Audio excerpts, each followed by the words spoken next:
Hi everyone, we're back, and let's continue on.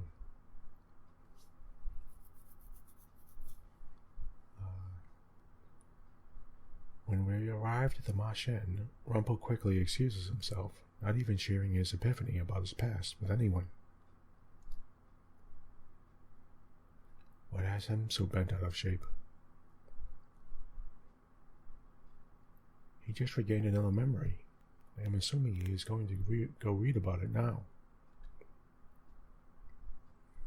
It's not like him to hide things. I hope Rumpel is okay.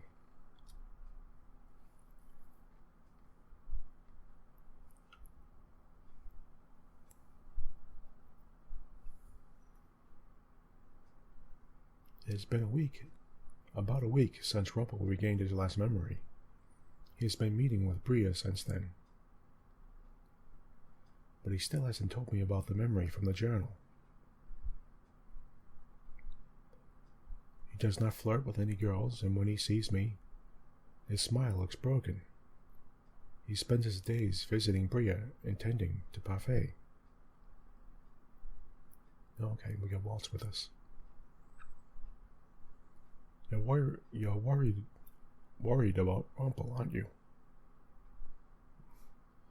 Sorry, I'm getting that one out. Why would I be worried about him?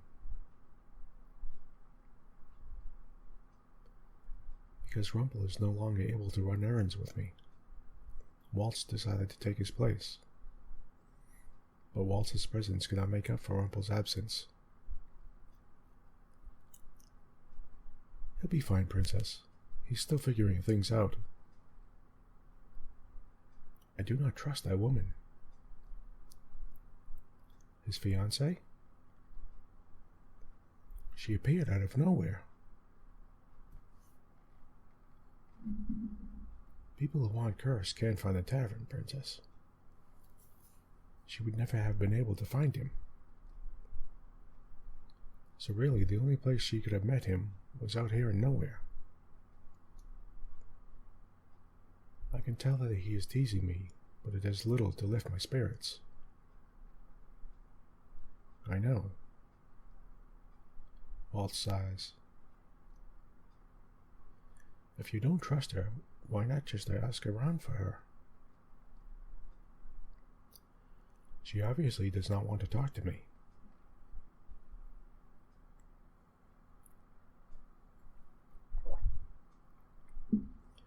No, I mean, ask others about her.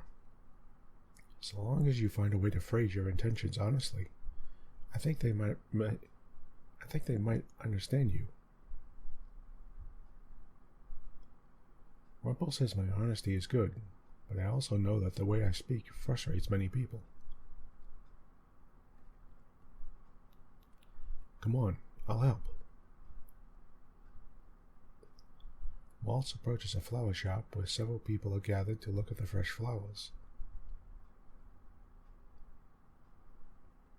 Excuse me, madam, sir. I was wondering if you knew anything about someone named Bria. We hear that she is engaged to a friend of ours, but he hasn't said much about her. Sorry, Lucette seems a little shocked, and so am I actually. He just blatantly just said that. Yeah, there's Lucette talking. Everyone calls me blunt, but I would never question others so openly. Yeah, I was thinking the same thing, actually. Does Waltz really expect the people to be so open to him? Okay, there's some woman here. Oh, if it isn't Waltz. Doing a little investigative work, are you? Waltz. Just looking to find out more about someone important to a friend. Man A. Not going to put this into one of your shows, are you? Waltz raises an eyebrow and laughs. Of course not. Everyone just trusts Waltz. I suppose he must speak to people often, being a performer. They will probably never suspect Waltz to do anything morally questionable. And yet, with me, they were suspicious of everything that I did. I guess it is a good thing Waltz is here. I stifle a sigh as the so-called investigation begins. And but Bria, I was under the impression that her fiancé wasn't seeing her anymore. Bria? Oh, poor Bria. I hear that the poor dear made a mistake, and that her fiancé threw her out for it. Woman B. Is she engaged to someone new now? I'm not surprised, given the affair that she had on her first fiancé. Oh. I knew it was something like that. Excuse me, what did you just say? Oh, you unaware? I'm terribly sorry. Perhaps I shouldn't have said anything. You said she cheated on her first fiancé? She was engaged to some man, a doctor, I believe. He was a good man, always smiled, helped everyone, including the poor. I don't see how she would have the gall to do it, but the rumors state that she was seeing another man. I think I saw them all together sometimes. He was a rich businessman. Excuse me. Who was he? I believe he was one of the doctor's patients. Waltz. Did anyone see this for sure, ma'am? Oh, lots of people did. And that's why the poor man stopped seeing her, bless his heart. He looked heartbroken. But then, the two of them were engaged, so she should have been more committed to him. When Bria first apologized, Rumpel, I think it's supposed to be to Rumpel. When Bria first apologized to Rumpel, she had no idea he had amnesia. She started apologizing to him.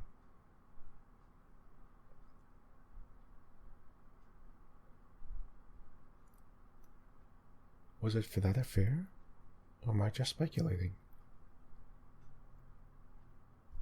We thanked the woman for her help before continuing to ask around town for more information. The more we hear, the more certain we become. She cheated on her. Princess, I know what you're thinking, but it would be incredibly rash to tell Rumpel about this. But she is lying to him. I could still remember the sadness in his eyes. Maybe somewhere deep down, he still knows. Did his journal entry not say anything? You can try talking to him, Princess, but without any evidence. We're just going off on rumors. If you were wrong, I think that would hurt the situation a lot more.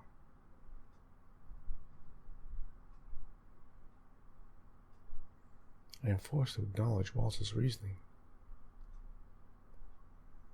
As much as I want to tell Rumpel right now, I do not even know where he is. We finish our errands for the day and then return to the Marchen, where I complete my chores around the tavern before retiring to bed. Okay, we're in the common room. Later that night, after turning for hours in bed without any success of sleep, I make my way downstairs for a glass of milk. I stop abruptly at the sound of hushed voices. I just want to reflect on something here for a second. I knew there was something going on, that she might have done something, but maybe, I don't know, maybe there's more to it than that, though, maybe, I don't know, maybe something happened and then she started seeing the other guy and then he found out, or maybe, I don't know. But we have to, it seems like they're pretty sure, Waltz and Lucette. But, we don't know, really. I mean, those could really be rumors of a misunderstanding or something, but, so, alright, anyway. She stops at the sound of hushed voices. Parfait and Rumpel are sitting together at a table, their voices soft. It means a lot to me that you're still taking care of me, even with everything that you have in your plate. That's Parfait speaking. Rumpel. When things are uncertain as they are right now, the little things that remain the same are actually comforting. What? No compliments tonight? He clears his throat. Lady Parfait, I always find comfort in your presence. Your heart's not in it, is it? Please don't stress yourself out trying to take care of me. I've seen the orders of the medicines and the dosages. I can take care of myself, Rumpel. I owe you and Lady Delora for letting me stay here. Even now, you could have kicked me out, yet I'm still here. This isn't the confident Rumpel that I'm used to seeing. It's rather heartbreaking to see you like this,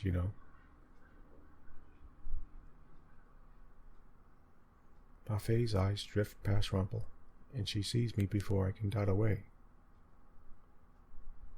I think you're worrying your partner, too. Rumpel turns in his seat and stares at me.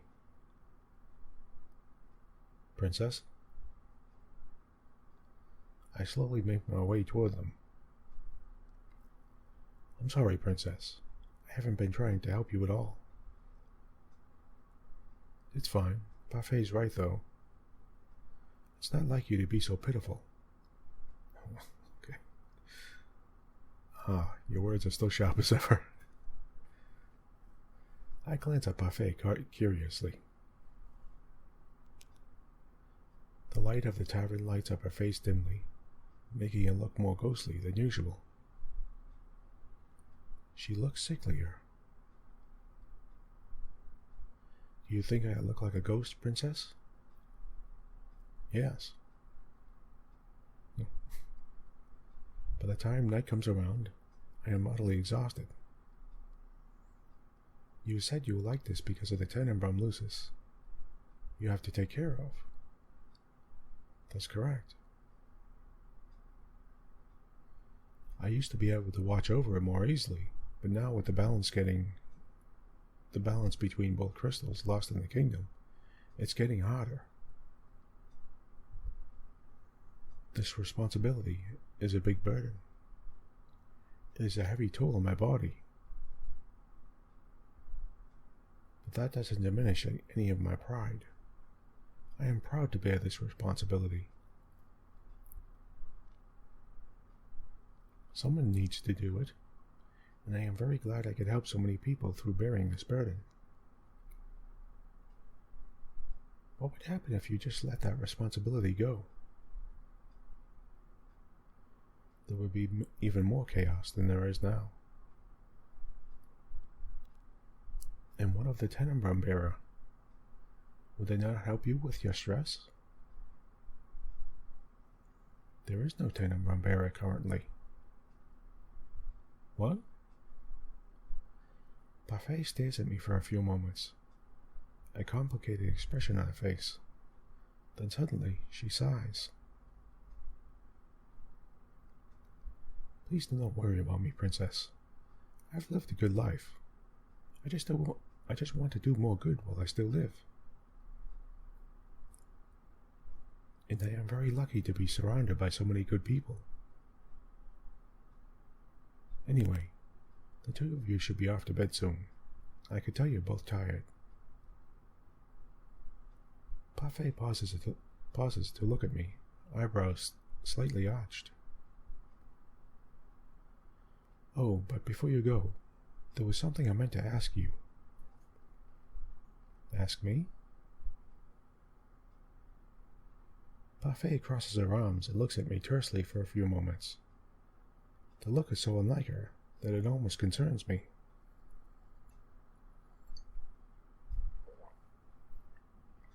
She looks uncertain of something, though I cannot imagine what it is. What could she want to discuss with me? I wanted to ask you if you were free the day after tomorrow. I am free whenever my schedule says I am. That if you could spare 20 minutes or so, 20 or so minutes, I want to speak with you about something very important. Important? I suppose you could say it is related to your curse. Fine. Parfait smiles at us before walking back to her room, leaving me alone with Rumpel. Rumpel smiles at me uncertainly. For a few moments, I think he might actually talk to me. Then he rushes off after giving me an apology. I watch him walk up the stairs, my heart sinking. I need to know what is going on with him.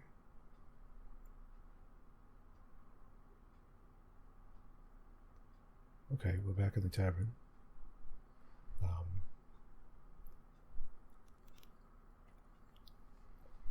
I'm sorry, hold on. Okay. Today is my day off.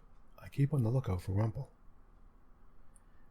Eventually, I see him making his way down the staircase. He does not look quite as disheartened as last night, but his expression is still rather somber. He says good morning to everyone as he usually does, then walks out through the front door. And that is my cue. Looks like Lucette is following him. Okay. Following behind Rumpel without being seen proves to be remarkably easy. Even if he is perceptive, he won't be expecting me to follow after him when I normally work during these hours. Okay, we're in the plaza. He makes his way through the town until he comes to a stop at a little cafe in the main plaza. Yeah. It is cleverly hidden, just slightly out of view, not at all in plain view like the rest of the shops. Bria is sitting, waiting for him at a table with a journal. The way she smiles at him numbs my heart. I make my way over to the nearby fountain and crouch beside it to keep out of their view.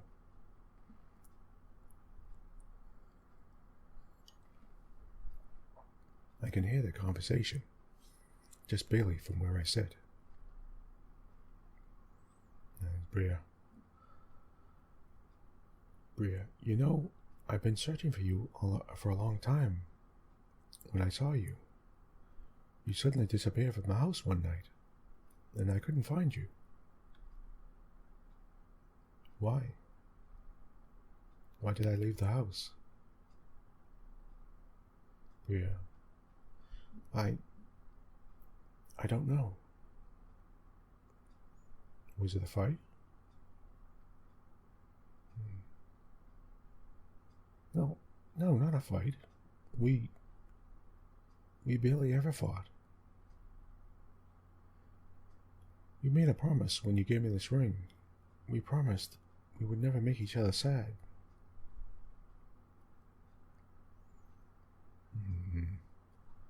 I close my eyes and breathe. Bria's words drive a bitterness through my heart. After everything I heard, is it possible those rumors were baseless? But isn't it also possible that they were the truth? And Rumpel mentioned a fight. Now is my chance to tell him. What? No. No, that's a bad idea. What, she just gonna like jump over behind the fountain and suddenly start saying something and tell him all about it? Plus, I mean, yeah, she can't do that. Well, there's a choice. Okay, we have a choice here. Interrupt the conversation or reconsider. Now,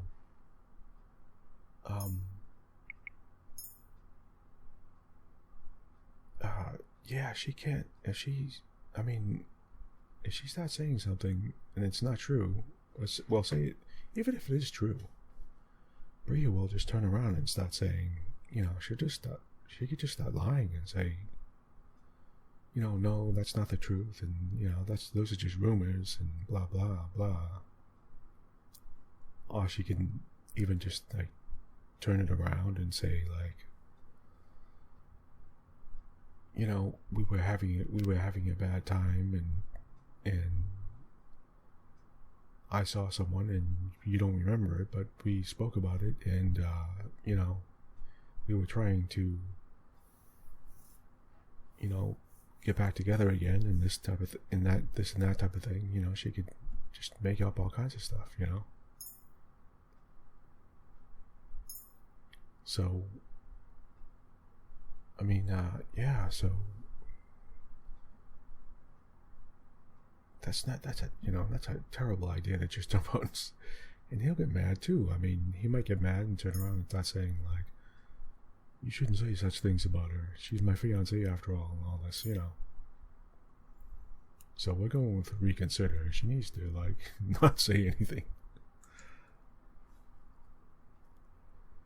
But if somehow everything that we heard was one big lie, would I hurt Rumpel? I also have my pride.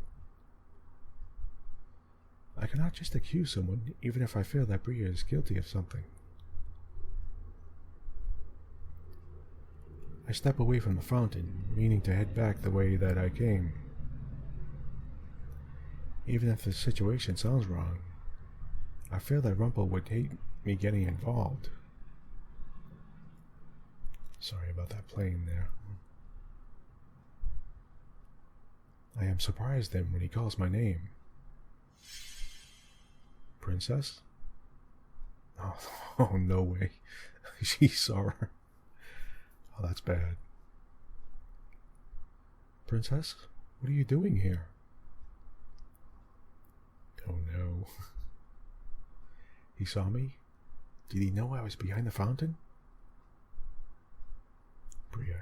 Bria. Spying, are we?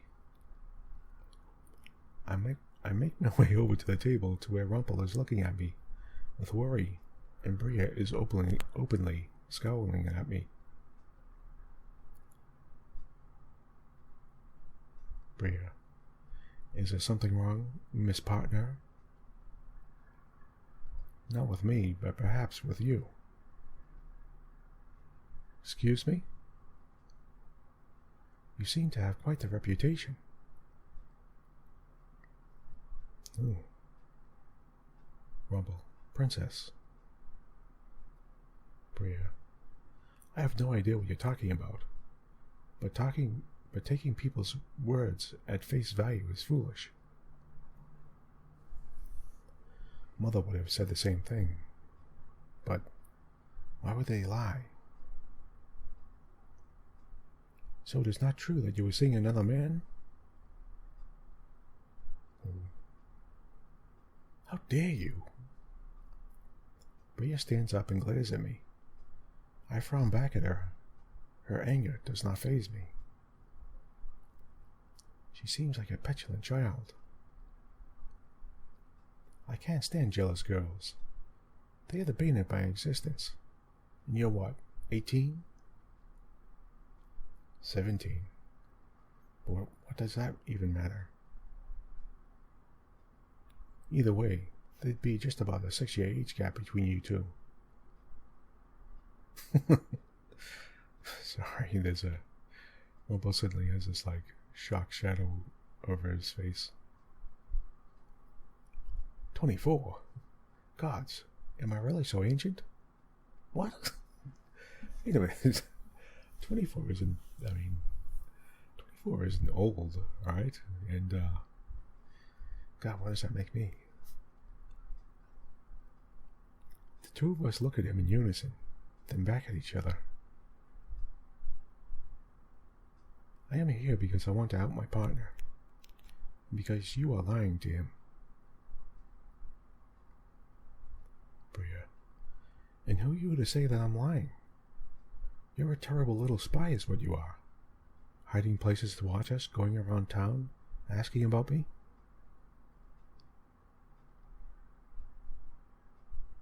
I'm telling you now that Rumpel doesn't need you.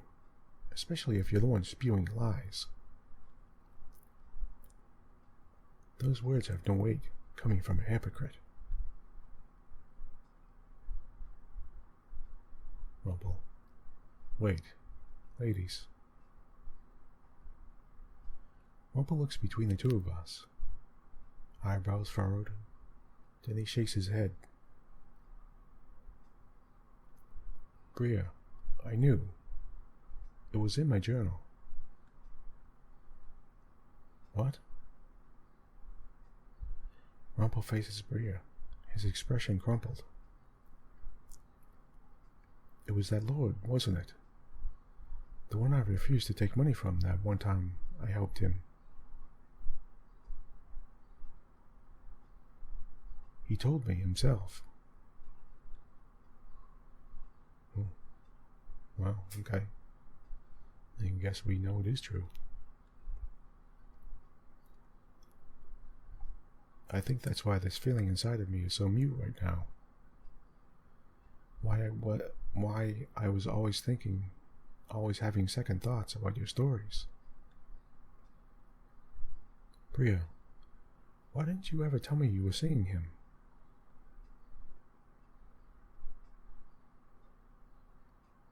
I asked you that question back then too, but you never told me. And so, I was waiting for you to bring it up again. I was waiting for you to explain.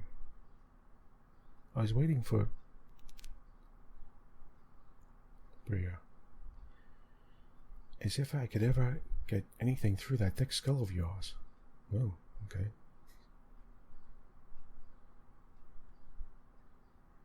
Even I cannot stop myself from staring at her when she insults Rumpel. But with this, she has admitted that the rumors are true. Even if I explained myself, all you would ever say was that you were sorry, but nothing ever changed. That's Bria speaking. What did I do that was so wrong? Look at you. Even now you can't bring yourself to be angry at me. You knew the truth, and instead of demanding to know why I did what I did, you keep asking what you did wrong. But you'll never realize what you did wrong, Rumpel. Never.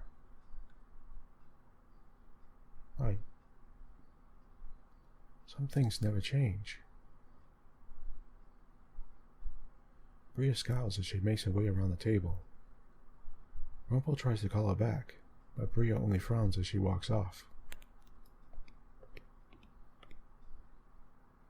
Okay, hold on a second here. So I guess there was something going on there. Well, I don't know. I still don't know. Well, Rumpel lets out a long sigh. And there go all of my journals, too. Right. He said that Bria had all of his old journals. I'm sorry. Huh? I only made things worse. I'm still not entirely sure what they were talking about, but... Princess, you don't have to apologize for anything, though. The sad look on his face. I would like you to apologize for shedding some light on my age. What? Am I really, truly that old? Oh, come on. Suddenly he looks disgruntled, but the look of distraught on his face is almost comical. I cannot help it when I smile, and then start to laugh. Do my ears deceive me? Is that a wonderful sound coming from your mouth, Princess? How precious. It's just... You are an old man. If I'm an old man, then I'm young at heart. Besides, I would be a lot more offended if you weren't smiling when you said that. After a few moments, Rumpel sighs and shakes his head. I'm sorry you had to see all that. I knew there was more to the story than Bria was letting on because I read the memory in my journal. You knew about the nobleman? Why did you not say anything? Like I said, I was waiting for her to say something. I wanted her to open up about it honestly. Bria is undoubtedly bold, but I doubt she is at all honest. Journal entry. I never read it to you. You have been distant the last week.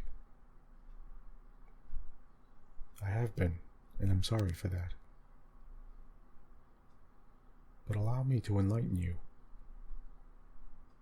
Rumpel gestures to the chair that Bria had been sitting in, and I take a seat opposite him. First, the nobleman was one of my patients. He had a grievous sickness, one that no one else had been able to cure. I could not help but remember the little boy with the impossible sickness. It seemed he was drawn to Rumpel too. Rumpel was not able to help that boy on his own either. Some woman offered her assistance. Did you manage to cure him with the help of that same woman? It's another cryptic entry, but yes. The mysterious woman from the first entry reappears. We strike another deal, but I cannot remember the deal at all. Ah, so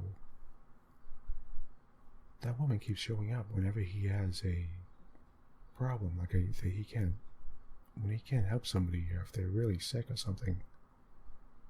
The woman shows up, and it seems like she either blocks his memory or maybe she takes a memory from him or something. Maybe he keeps on, in order to save people, he keeps on giving away his memories to this woman who comes up, and the deal she makes with him is like she wants one of his memories, and so he gives it to her to like save the person. Okay, well anyway, all I know is that afterwards I did something to make Bria hate me, and she began singing the nobleman. Or maybe it was before that. Maybe she was just unhappy. She won't explain why. She still cheated on you. That is her fault, not yours. Rumpel nods absently. I can tell he is not convinced. In any case, even though I can't remember the entirety of what happened, every time I thought of Bria, I thought of our love in the past tense. Rumpel frowns, but it is fleeting. Suddenly, he is smiling again. Let's head back for now, Princess. I'll figure out how to reach Bria later. I follow Rumpel back to the machine, though he seems fine for a time. Rumpel's summonness returns as we head back. He looks like he is trapped in his thoughts. He needs the rest of his journals. But how is he going to get a hold of them now? You get Waltz to help you. That's what you do. You get little, Waltz to. Okay, we're back in the common room, and we're gonna stop here. It's getting late, and I can tell my voice is getting pretty bad.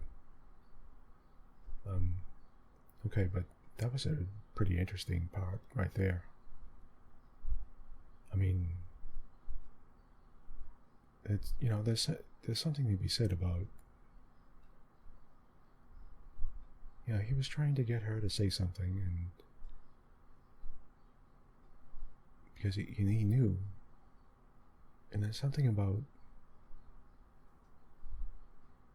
I mean, I could see where you get mad, and well, okay. Well, let's save this for right now, and let's table this, and we'll. And it's getting really late, so I'll speak more about this next time. So for now, thank you for listening, and I'm glad you were here to listen to this. And please like and subscribe and all those things. And I hope to see you next time, and I hope you continue this with me. So thank you for staying, and good night.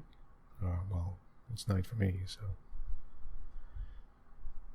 goodbye.